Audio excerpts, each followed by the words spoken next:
Hello people, okay. It's another update on the garden. Someone's cleaned the mess up here. I have sent the video that I made to Kiro. Hopefully that makes a difference. Okay, she started growing back.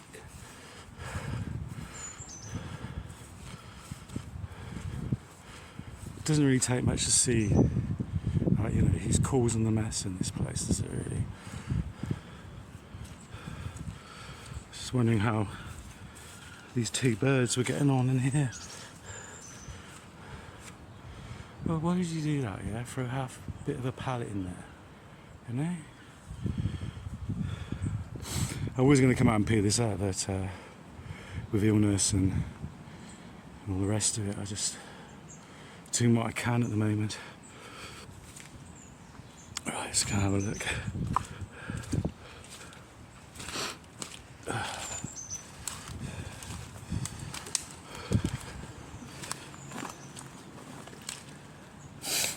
Oh, excuse me.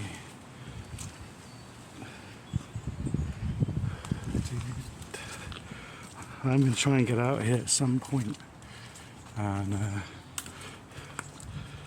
gather it together and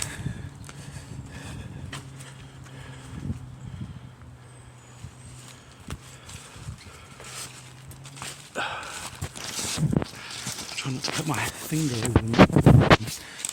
Annoying, I haven't got a proper holder for these things. It's still there.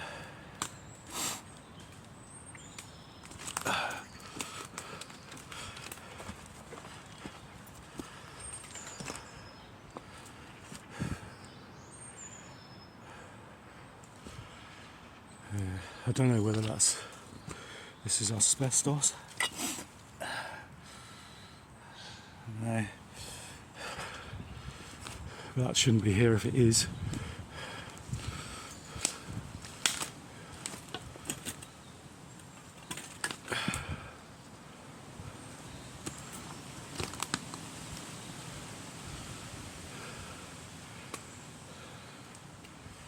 Do you know, I don't understand, people that have got properties that allow the ivy to grow around their tree and eventually strangle it and kill it. You go through towns and places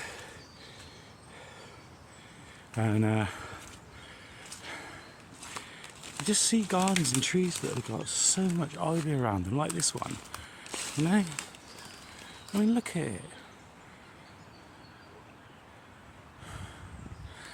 I'm going to go out on an ivory cutting spree at some point as well. There are other people trying here. Well, there's another thing I've noticed with these places, okay?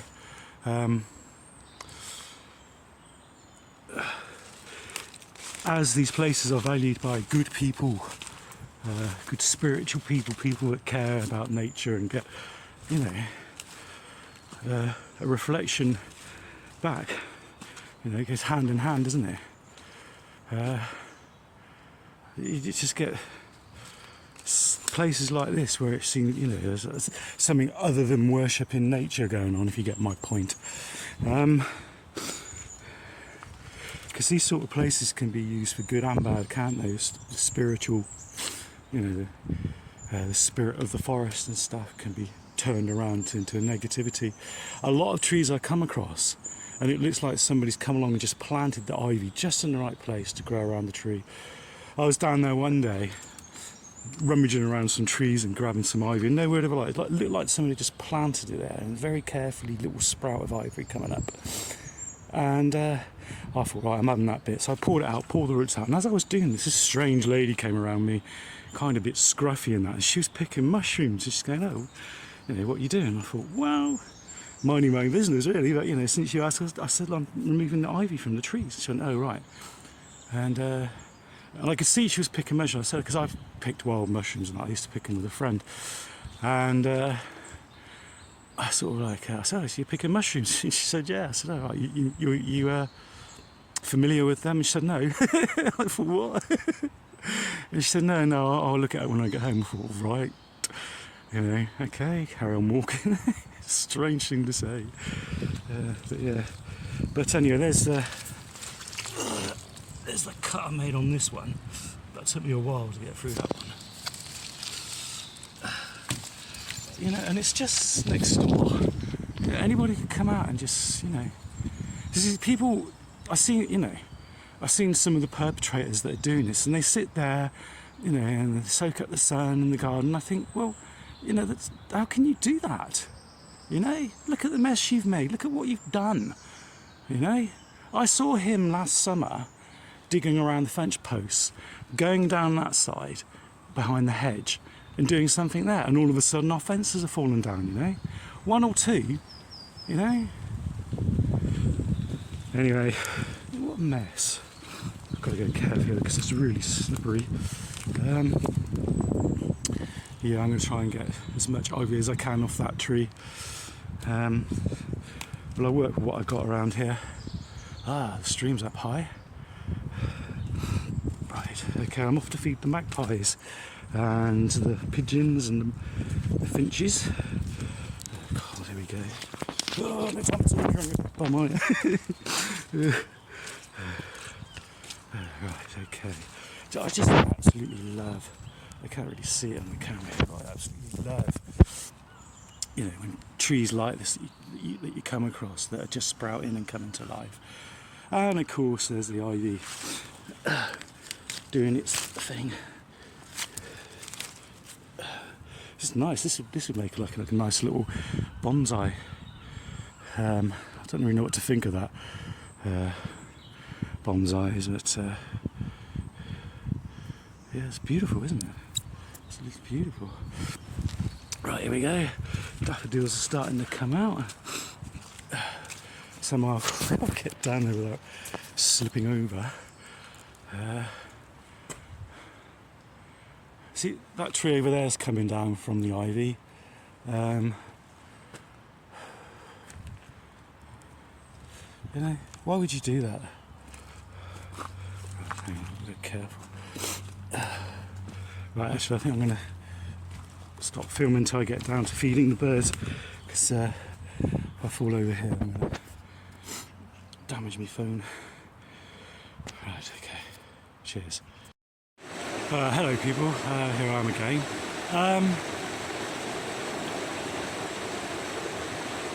Right, up there, that's the house where I live in. So I've just come along the pathway, and I don't really like that. I don't know why they've done that. They've bricked this tree out. If you're going to support a tree, do it properly. There's a little hoe, I don't know, perhaps a fox or something lives in there, I don't know. But, yeah, beautiful.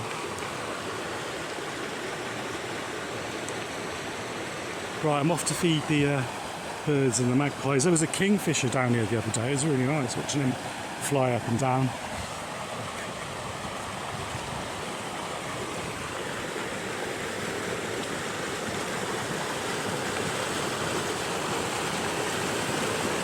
Muddy.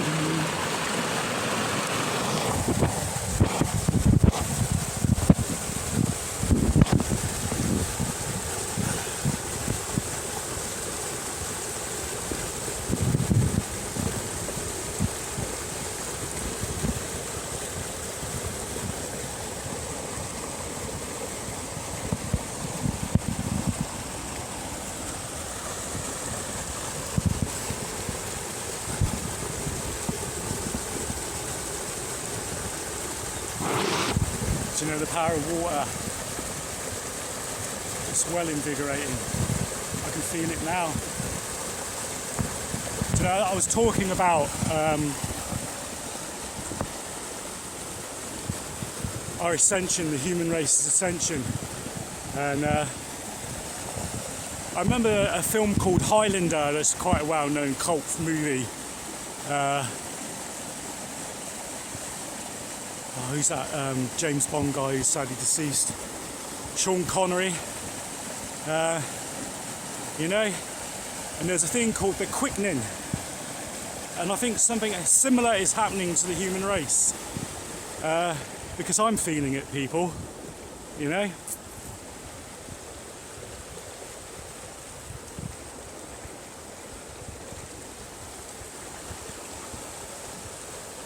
They're not spraying the upper atmosphere with sulfuric acid by the 100 tons every day all over this world.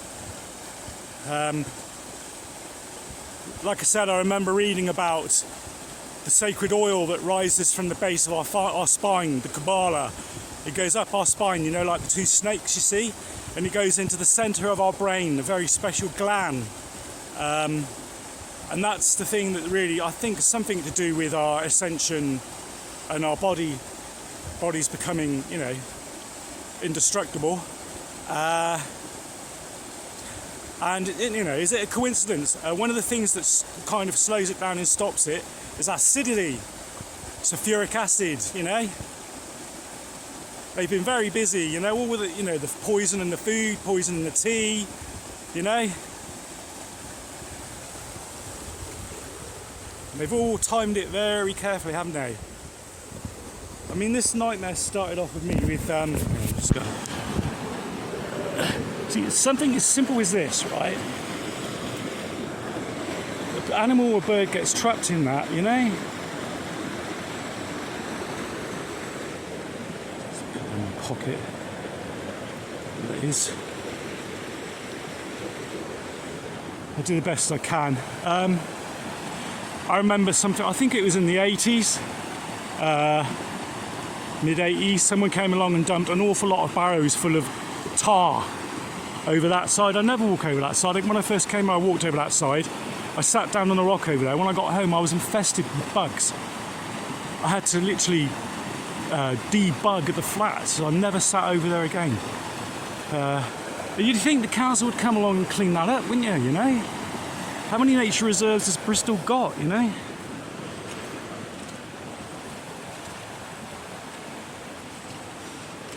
Right, I'm off to feed the birds and the magpies. I can hear them getting impatient. See you when I get there. Right, here we are. This is one of the picnic points, so I just cut up some food and leave some on the table here. And then as high as I can, I put some food. This is like, I just save like a quarter of my food. Just a fifth or a tenth of my food every day, and it builds up. It really builds up, people, you know. And like I said, I wouldn't normally do this.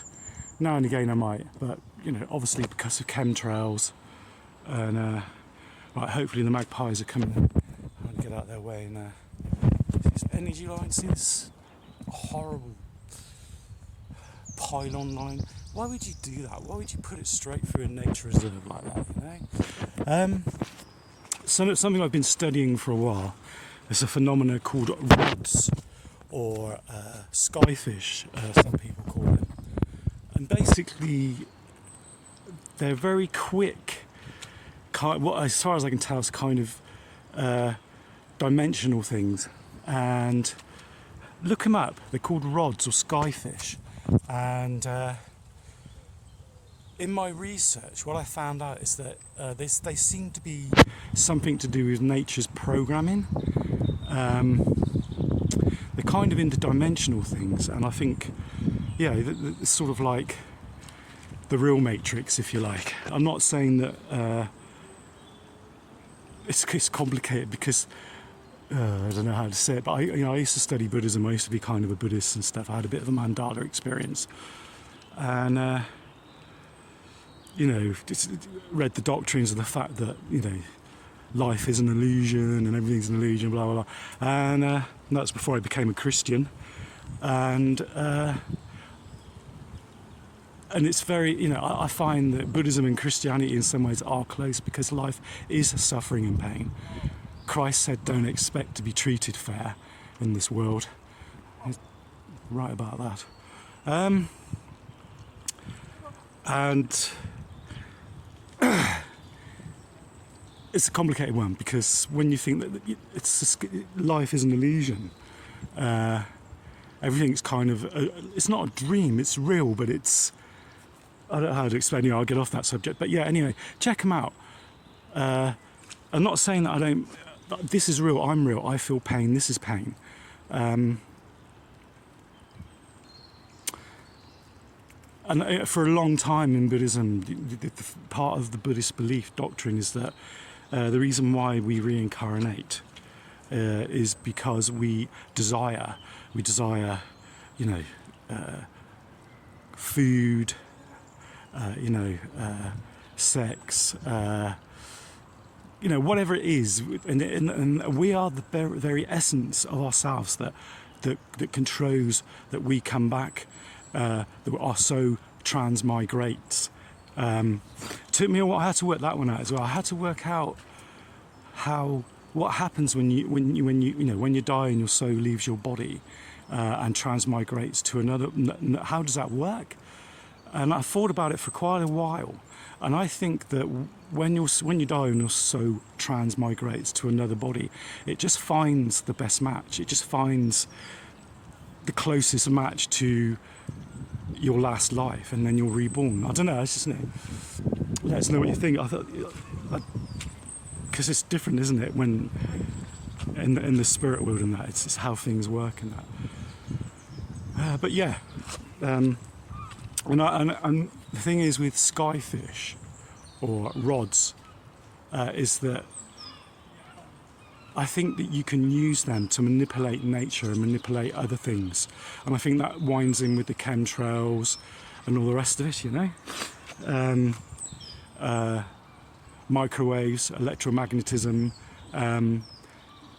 You can kind of start shifting fate in another direction and making it more negative. As a metaphor, forcing us to walk under the ladder and get bad luck, if you like. And I don't know about anybody else, but it's been happening a lot to me lately.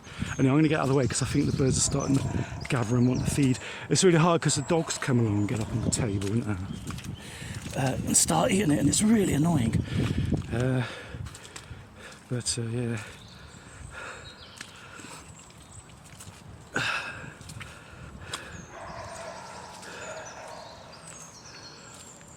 Yeah, it's this life is an illusion and stuff, and the Buddhist thing that I went through,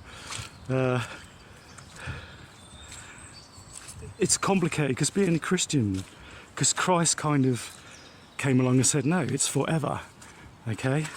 And Lord Buddha, Gautama, said that even though he achieved supreme enlightenment and went off to nirvana and become one with everything, or whatever that is, he said, whilst meditating under a fig tree, only taking a grain of rice and a spoonful of water a day, he achieved supreme enlightenment. But he did say this, and it's well known that he said this, that if you find another way, he says, and it's right, he said, adopt it. Isn't that great? I think. I'm just hoping that the Buddhists adhere to that, because it's not who's right, who's wrong, but it's the truth, and it's the way. Evolution of the universe and what everything's gone through, and the ancients, these so-called reptilians and the Aryans, and there's a magpie, brilliant. It's brilliant. Here they come. Oh, magpies. I was getting worried because when I first moved in up there, these evil neighbours that are destroying the garden in the neighbourhood, there was, I think there was about 7 pairs of magpies. And they're in the background, I don't know if you can see them, and focus in. But they're very wary of people. Anyway, yeah, these people, they threw a chopped up foam that looks like bread to poison the birds. And they created all hell because I was feeding the birds there. They would not let me get away with feeding the birds there, to the point of poisoning them. And like I said, there was about 7 pairs of magpies that used to come and feed quite regularly. And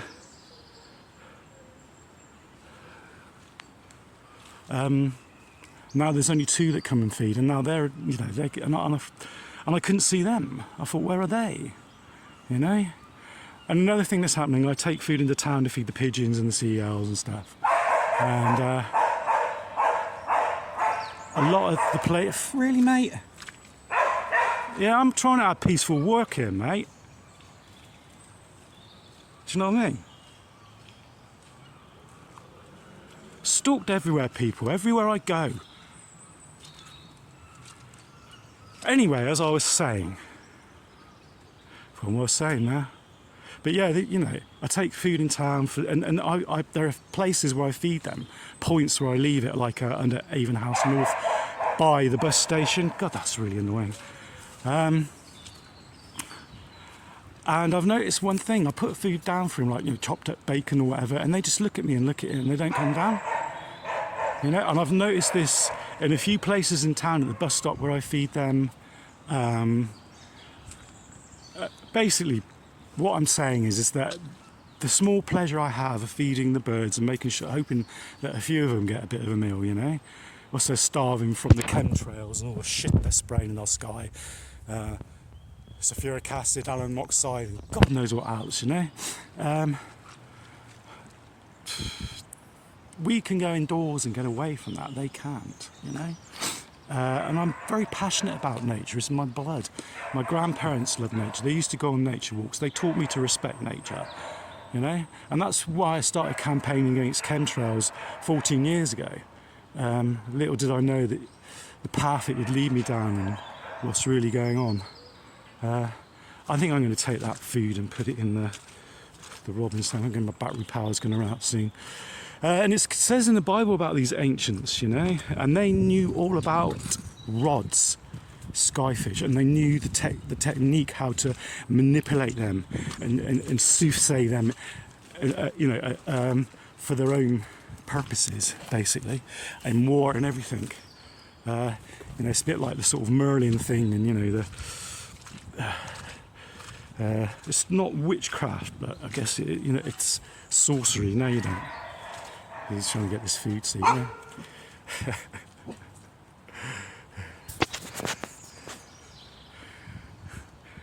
Dig the green fluorescent thing. It's not going to get lost in a hurry.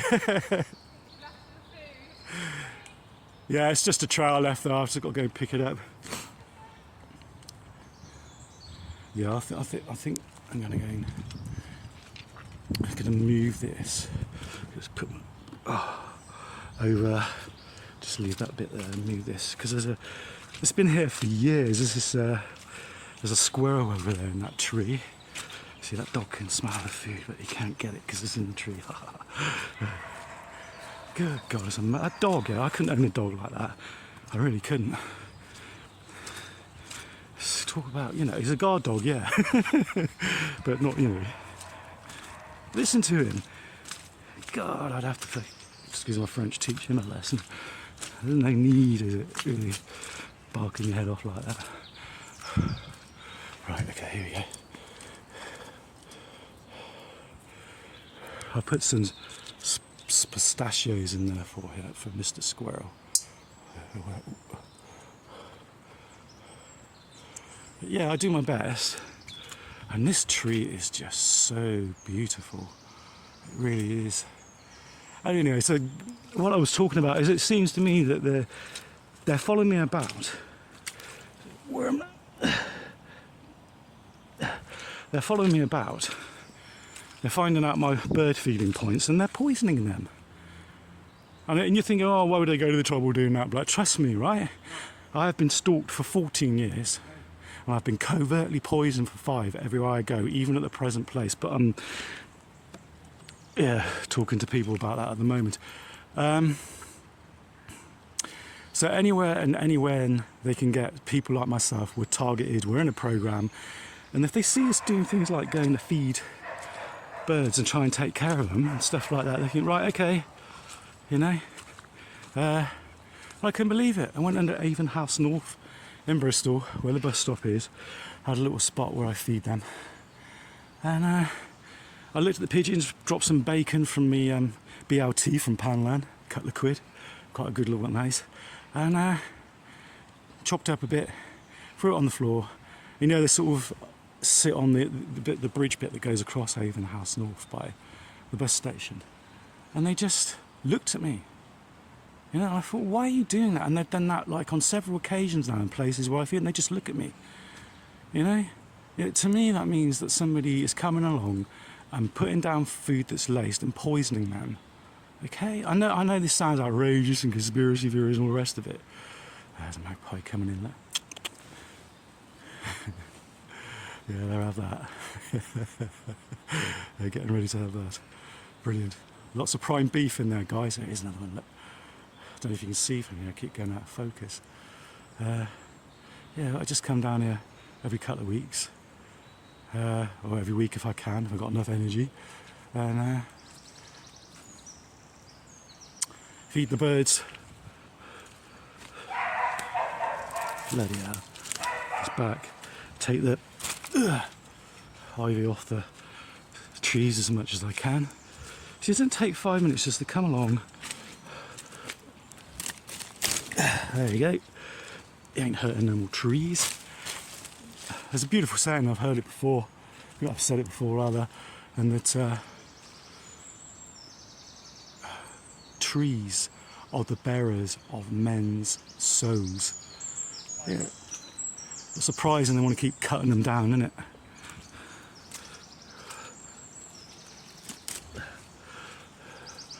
So, you know, I mean, they say that all nature serves to be left, you shouldn't interfere, blah, blah, blah, you know. But people seem to forget that mankind is part of nature and produced by nature, therefore you can, in the right way, interfere. Not interfere, but, you know. I think I'm being stalked by this guy here, he's been just wandering around here. And I just heard him say, keep it. Sorry, I didn't hear that, mate. What? They use keywords and stuff, like move and keep it, and just lately, you know, you don't want to know. I didn't catch that, mate.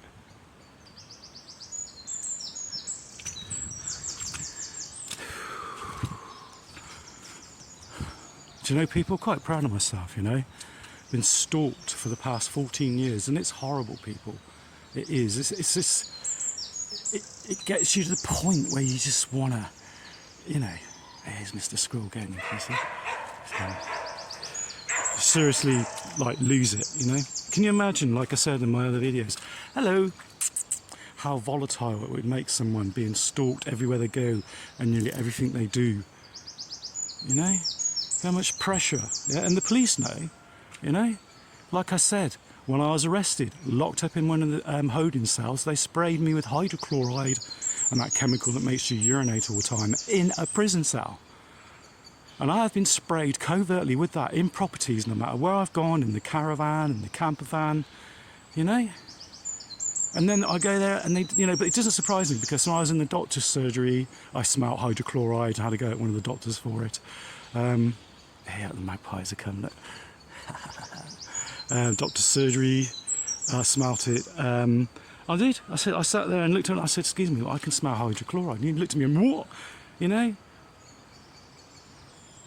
And when that happened in the police station, then I knew, you know, people, that we are in real trouble. Okay? Because that means our police force has been taken over as well, and our judicial system and everything. You know? And this is, you know, this has been in play for a long time, hasn't it? They waited for equatorial mass, happens every 360,000 years, in conjunction with Planet X coming into our solar system, our binary star, or Nibiru, okay, which is really heating up our solar system. There is no such thing as our carbon footprint, people. It's negligible, not even there. Okay, so they're using that one to make us feel guilty, you know, carbon tax and all the rest of it, and it's not. It's because we're in equatorial mass. Like I said, it only happens every 360,000 years, and that was the chemtrail, and that's in the Bible apparently, the chemtrails. I haven't read that bit yet. I've got to go and pick up my plastic thingy. But it's great. It's great coming out here and feeding the birds. And I'm just waiting for them to do something here, you know. Let's just see if I can get closer. I've got burger grease all over my fingers, so I can't zoom in. So. If I just make a nice, hi Mr. Squirrel. Yeah, someone's just sort of like tied the wok in the tree there. Here he goes, if you can see him.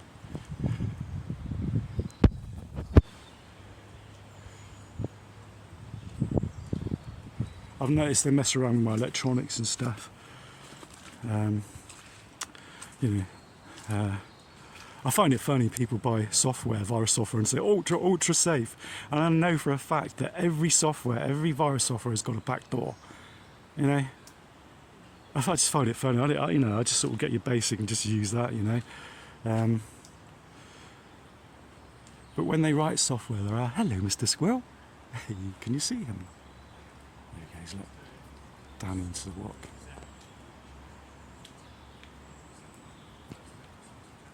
He's back up. Oh yeah, you enjoying that? Good. Let's go over to show you.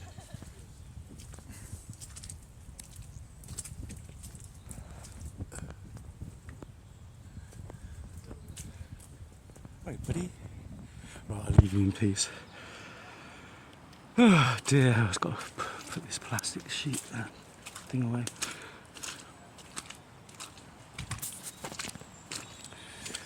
Chemtrailing and all the rest of it, they never have to do it that way. I admit sometimes you have to be extreme and use something like that sometimes, you know. And another thing, right? One of the other things that equatorial masses do is it takes the oxygen out of the air. And I find it no coincidence that this so-called, let's just say, virus has something to do with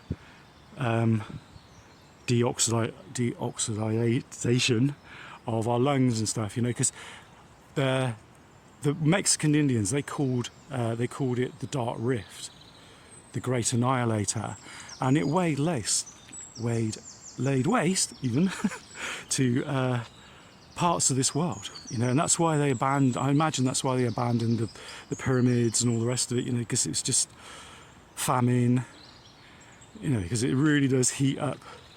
Because all the energy coming from the centre of our galaxy, that's what equatorial mass is when our solar system lines up with the centre of our galaxy. And you get all that heat and cosmic energy coming from the centre of our galaxy. And that's the real reason why, you know, it is a mass extinction event, people. Okay? And it says that in the Bible. So I guess, you know, great excuse to come along and spray the whole world with this alum oxide, barium oxide, strontium, cesium. God knows, like I said, I've heard reports of red blood cells, sewage.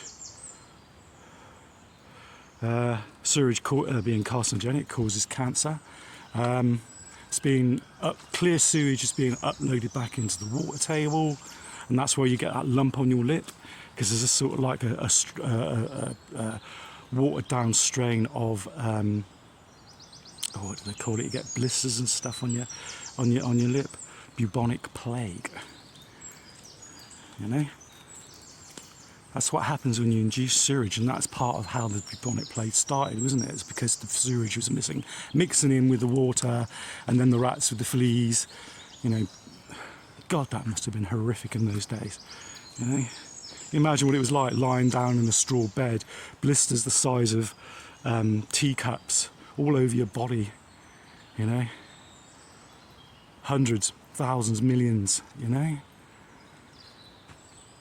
But that was the medieval days, I suppose. And I even think now, you know, I have been studying population reduction and stuff, people.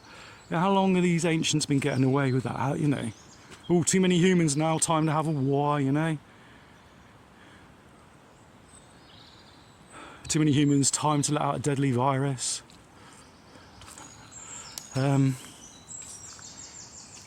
Yeah, I have sort of gone on a bit, but you know, it's just airing a few things that have been going through.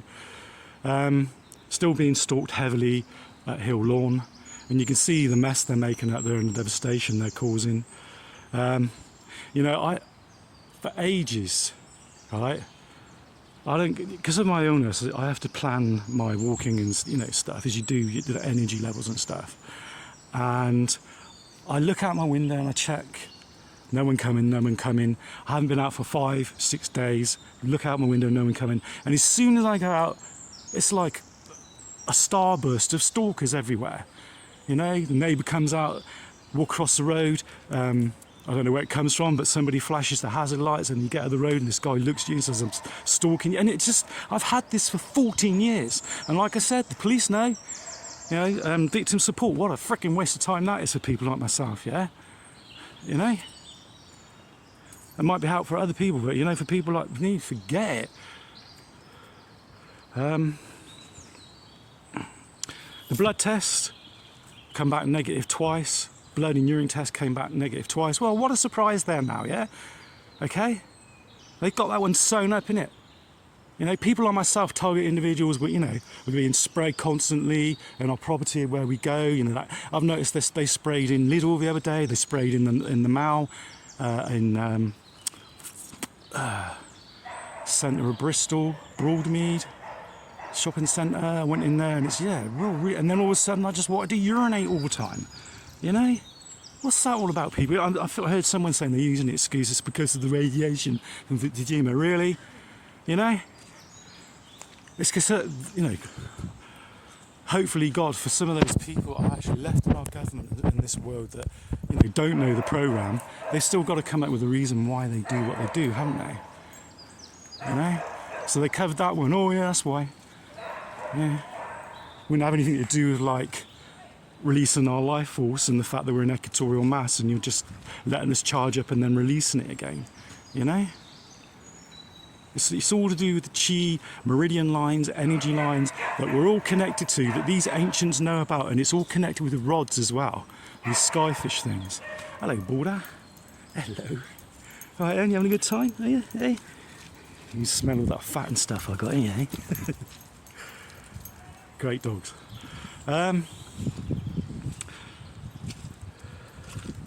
So yeah, that was when that happened to me in the police station. That was the moment, quite a low moment, when I realised, you know, being sprayed in the police station with hydrochloride in a holding cell with the same stuff they've sprayed me with for the past 5 years. And that's why I'm starting to think, you know, this bringing the treason thing in it. You know, it's treason because you're going against the government and chemtrails and stuff, really?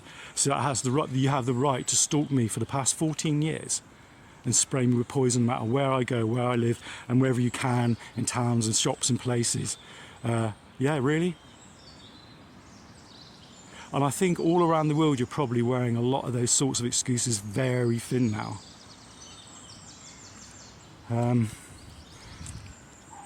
So I mean, when you know, and I'll be honest with you, people. When you go through stuff like this, when you become, I guess, a soldier, which is what I regard myself as now, as a soldier, fighting this evil in this world, and I know I'm not alone, though. I hope. But when it comes to that, you know, when you realise that you've been made to feel like committing suicide at least 5 times, you know, I'm not, you know. I'm not emotionally unstable or anything, but again, you know, 14 years of stalking and 5 years of poison, you know. This started on me when I was 41, I'm 57 now. And as far as I'm concerned, forcing someone to be suicidal, commit suicide, is attempted murder, police, okay? Government, whoever's perpetrating this, you know. Well, it must be, because it was done to me in the police station, so that is attempted murder, okay? Forcing someone to commit suicide through constantly stalking and poisoning them all the time is attempted murder, as far as I'm concerned. You know, I hang my head in hopelessness a lot of the time, thinking, you know, how did it get like this? You know, and it's always been the same all through time, hasn't it? You know, the good man's out there, the hero, the good people, the people that care, and you know, and then there's the bad man going like that. Over you go, knife in the back, over you go. And now it's got to the point where we let them get away with so much that we're in this mess. And I said this 14 years ago when I started campaigning. You know, wake up, people. Now look at us, yeah? They brought out the virus thing, you know? And that was after France, Papua New Guinea, You know, people, you know, we were waking up. So that program was in place when you couldn't even leave your own house. I remember when that first started, I was going through Bristol and I saw people lining up like we were in some sort of zombie movie or something. It was horrible, wearing masks. And I thought, is this real?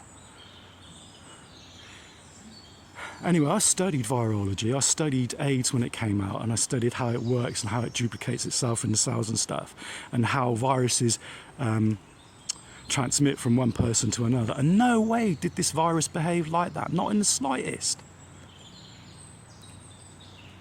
And like I said, I think it's kind of strange that equatorial mass has taken oxygen out of the air in places, making it quite extremely bad, especially with people, if you've got asthma or something like that. And then you go into this attack, so they, you know, and you see where I'm coming from, you know? Oh, I know, let's put that bit in there then, so, you know, so we're covered there as well, because large places sometimes just become nearly depleted of oxygen in areas. You know, it wouldn't surprise me, because that's what equatorial mass is, and that's why they're, you know, using the excuse of dumping hundreds and hundreds of millions of tons of shit on us. Excuse my French. You know, so that's 14 years I've had to put up with these people. You know, somehow they've managed to separate me from all my family and friends, even my best friend of 30 years, even my mum, my sisters. I don't know how they did it or what they said. You know, I mean, you know, it's just my family, like other families, you know, parents divorce and split up, and you sort of lose touch over the years and decades go by, and then, you know, lucky you get a Christmas card or birthday card sometimes. But I did my best, but yeah.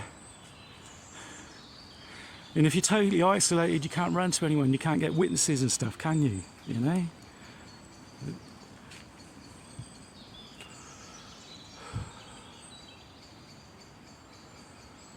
Yeah. Well, they haven't started on the food on the tree yet, but I'm sure they will. Right, okay, I'll make my way home. I do love that tree. Absolutely beautiful. I don't know why this does this. I've had this when I try and make other chemtrail films and stuff to put on my site. For some reason, like, you know, all of a sudden the camera just behaves badly and starts zooming in and zooming out by itself. I mean, this is a Samsung A Lite, do you know what I mean? It's supposed to be HD and stuff, you know. I love it. I love this tree. It's beautiful. Get a bit muddy. The moss that grows all over it. There goes my glasses. Thankfully not in the mud. Right, okay.